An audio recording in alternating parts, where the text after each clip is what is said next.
Hello and welcome to Beyond the Veil, the podcast where we dive deep into life's biggest mysteries. I'm your host, Rachel Balimbing, and today we're tackling a question that has fascinated and perplexed humanity since the beginning of time. What happens after a person dies? Is it the end, a new beginning, or something entirely beyond our comprehension?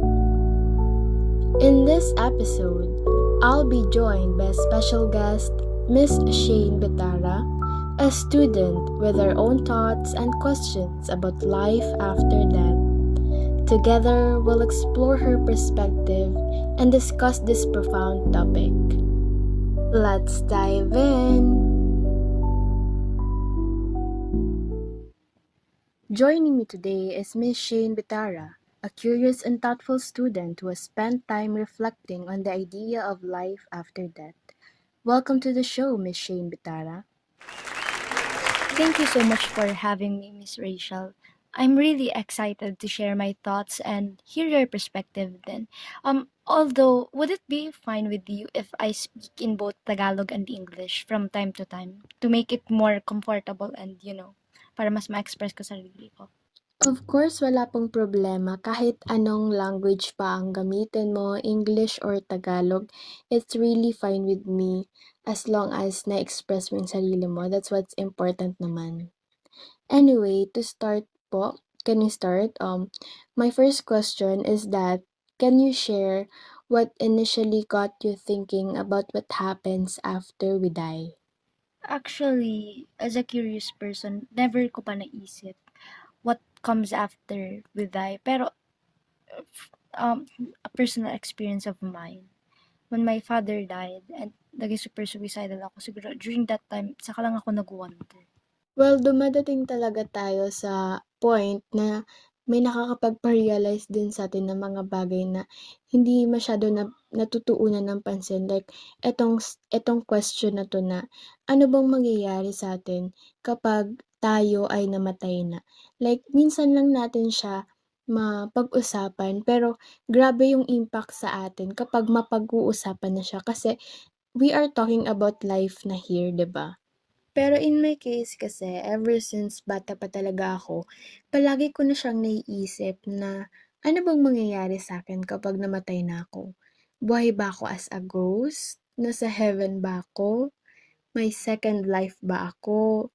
Ang daming possibilities, ang dami kong naiisip, and it makes me like curious more about it. Well, that curiosity is what makes this topic so engaging, and it really alives my mind. So let's dive a little deeper. Pero bago yan, ay mag-water break muna tayo para mas makapag-relax din si Miss Shane. Kasi mukhang kabado pa siya. Tama ba, Miss Shane? Ayan, ngumiti lang si Miss Shane. Relax lang po tayo at kalamhin ang mga isip para sa mga susunod na pag-uusapan.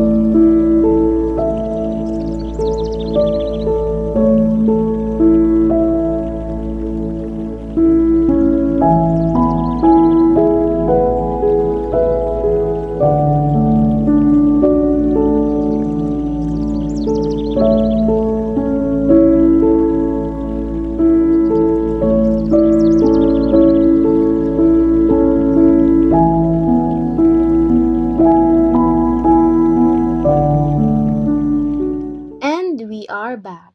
Kumusta mga ka-listeners? Sana ay nagpapahinga na kayo habang nakikinig sa ating podcast. At dahil nandito pa kayo, it's clear that this topic resonates with many people. From casual conversations to academic settings ay napag-uusapan ang bagay na ito. So, Miss Shane, what specific questions or ideas tend to stand out for you the most? Kapag napag-uusapan ang life after death, ano ba yung sumasagi sa isip mo na gusto mong itanong? You know, due to uncertainties, hindi natin alam, we don't know when tayo kukunin ni Lord, when would it be our time. I tend to ask myself, and of course, anyone else na I come across with, do you think that that ba is, parang nasa-schedule din ni God na, eto time mo na kasi some people say na, time na kasi niyan yun. But I think I don't know, how would you say na time na yun ng tao when that person has barely accomplished anything? Like, I don't mean na physical achievement, but anything na need nilang gawin or gusto nila gawin. So, I wonder, does that come really na, is it because our time na, or is it, it happens for a reason na we don't know? Alam mo, Miss Shay, natatanong ko din yan eh. Like, sino bang makakapagsabi na ang tao ay mamamatay na? Kasi, di ba si Lord lang naman ang nakakaalam nun?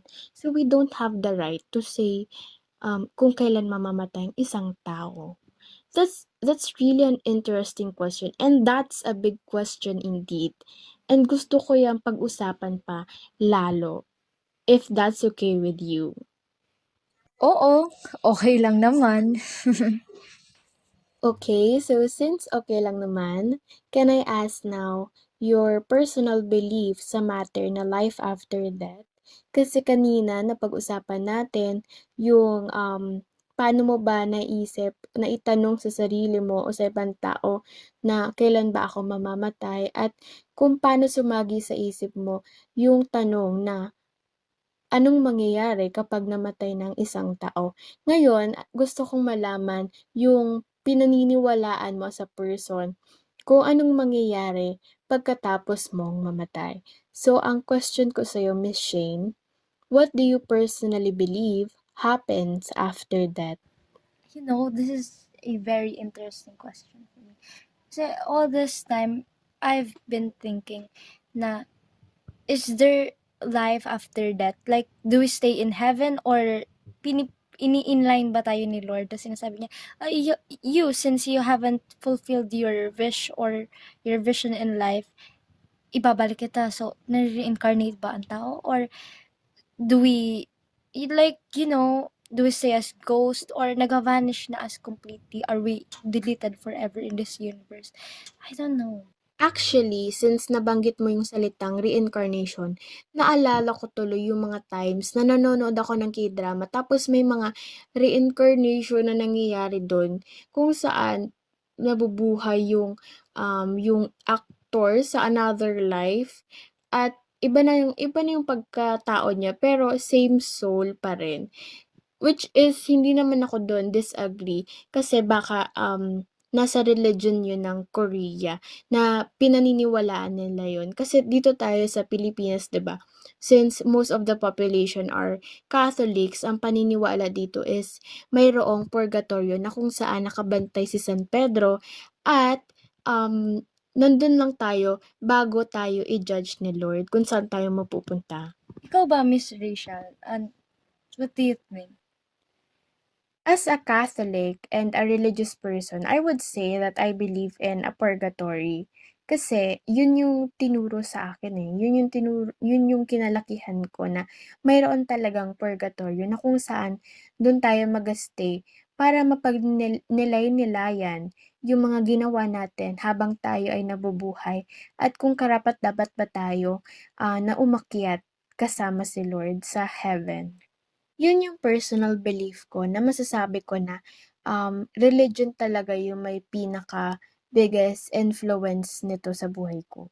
So, ang next question ko sa'yo, Miss Shane, since we're talking about influence now, is that what influences your belief the most? Is it the family, the religion, or something else? All of the above. Pwede bang ganun? Like, You can say that. like, syempre, partly, since I stayed for a while in a Catholic school, so maybe they have influenced the way I view life and also my family because syempre may passed down generation from generation kung ano yung natutunan nila. Yes, So I maybe agree. from that. I actually totally agree with you kasi dito sa Pilipinas, hindi na natin maiiwasan na yung mga teachings and beliefs pa ng ating mga ninuno ay napapasa time to time hanggang sa present time at hindi na natin to maiiwasan because it's part of our culture. Pero kung meron talagang reincarnation, at least we have another chance to live our life, 'di ba? Pero actually hindi talaga ako naniniwala sa reincarnation eh kasi I don't know, medyo magulo pa siya sa'kin and Wait, I have a question before we okay, proceed go to proceed. another ano. Sa tingin mo ba, the reason why we're so skeptic or the reason why there's no proof na there's reincarnation is because God is giving us the doubt na merong reincarnation kasi tayong mga tao we tend na ay may next chance pa naman, next time na ako babawi. So sa tingin mo ganun ba 'yun? Kaya nagda-doubt tayo na may reincarnation. Ayaw ni Lord tayo bigyan ng concrete proof kasi sasabihin niya, okay, iisipin niyo lang naman na pwede kayong mabuhay ulit, babawi kayo sa next life. So never na mangyayari yung change na sa atin. So parang nagkakaroon tayo ng nababawasan yung faith natin sa sarili nating maayos yung natin. Sa tingin mo ba? Kapag kasi sinabing reincarnation, most of the time, ang naiisip lang talaga ng tao, lalo na yung kulang ang kaalaman, is that it's another chance to live your life in a better way. Which is wrong. Kasi kapag nabuhay ka naman ulit, hindi mo na maaalala yung past life mo eh. Tsaka if I'm not mistaken, in reincarnation, yes, it is another chance to live, but it's not gonna be your life anymore. It's another life na hindi mo rin naman alam kung paano isasabuhay. Bagong buhay na siya kumbaga. Pero ang ironic kasi isipin mo, we people tend to believe things kahit sobrang lack yun ng evidences. Tayo talaga mga Pilipino, mahilig tayong maniwala sa mga sinasabi ng ibang tao. Kaya nga siguro nabuo ang salitang chismis, 'di ba? But then again, di naman natin masisisi ang mga sarili natin dahil yun nga, it's part of our culture. Pero, sa modernong panahon ngayon, dapat marunong na rin tayong alamin ang katotohanan bago maniwala. Kasi dumarami ng fake news ngayon at maaari tayong mapunta sa maling landas kung patuloy tayong makikinig sa mga maling paniniwala. Ngunit, ano nga ba ang tamang paniniwala? At dahil dito, ang tanong ko sa iyo, Miss Shane, since one of the biggest challenges with this topic is the unknown, how do you feel about the uncertainty of not knowing for sure what happens after that? To be honest, nakakatakot. Because you don't know, sabi mo nga, purgatory, I also believe in that. Kasi, you don't know if you're doing your best or kung naging mabait ka ba sa mundo. So, kasi parang ang pangit naman if iisipin mo, gagawin ko to, magiging mabait ako, so, para makapasok ako sa heaven. Ang pangit nun, siguro, mas maganda if genuine ka talaga sa actions mo na hindi mo yun gagawin dahil alam mong may consequences. So, natatakot ako kasi I don't know kung saan ako mapupunta. I don't know kung ano mangyari. Pag namatay ba ako, will my friends or family forget about me?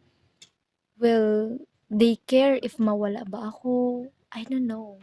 It's actually scary to think about things like this kasi, like I said, we are talking about life after death here.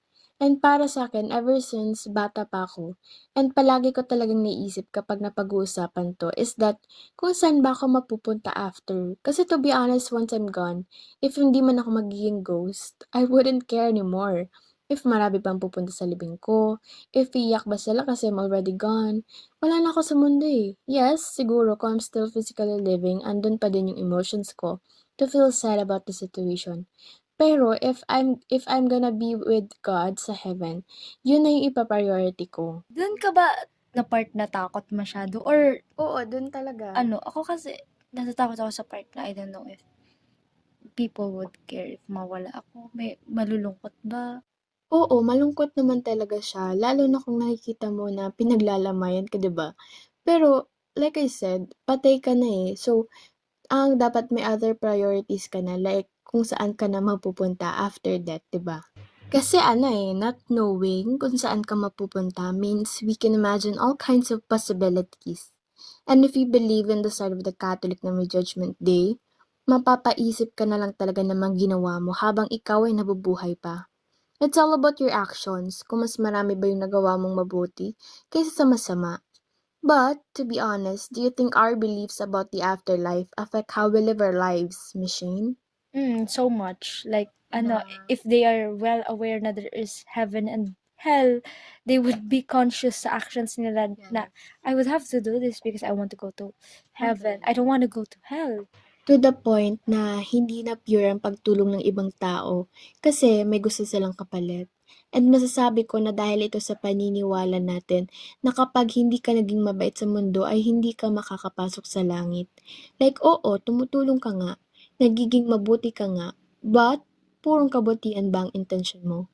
Kasi mas okay sana if genuinely nagiging mabuti ka because you wanted to be a better person, 'di ba? Yes, that is right. And that is the very sad reality of life. Kung sana tinitingnan sa positive side ang afterlife at ginagawa itong inspiration, we might live naturally with a sense of purpose or moral accountability.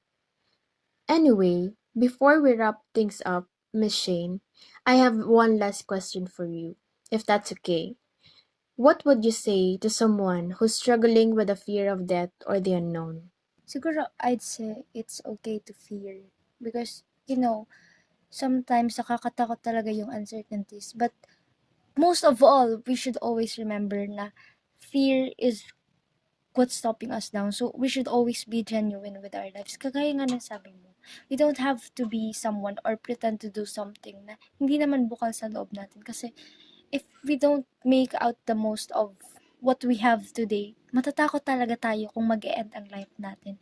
So, we should always remember na once we have done our part, pag nagawa natin kung ano yung dapat natin gawin, kung ano yung natin, we won't fear what's next after us kasi we know na we have lived a fulfilled life. I agree. Kasi we have to face our fear and live our life to the fullest with goodness. Hanggang may ginagawa tayo na hindi mabuti at kinakain tayo ng konsensya natin, patuloy talaga tayong matatakot sa kamatayan. If you need help, you can always ask God for guidance and protection. Wala namang masama na subukan magdasal at maniwala na totoong may Diyos. Remember that not knowing doesn't mean there's nothing. It just means the possibilities are endless. And that brings us to the end of today's journey beyond the veil. A huge thank you to Miss Shane Bitara for sharing her thoughts on one of life's greatest mysteries. Whether you believe in an afterlife or not, reflecting on what comes next can inspire us to live more meaningful lives today. If you enjoyed this episode, please subscribe, leave a review, and share it with someone who loves diving into deep questions. I'm your host, Rachel Blimbing, and I'll see you next weekend at 5:30 p.m. again as we continue to explore the unknown. Until then, stay curious.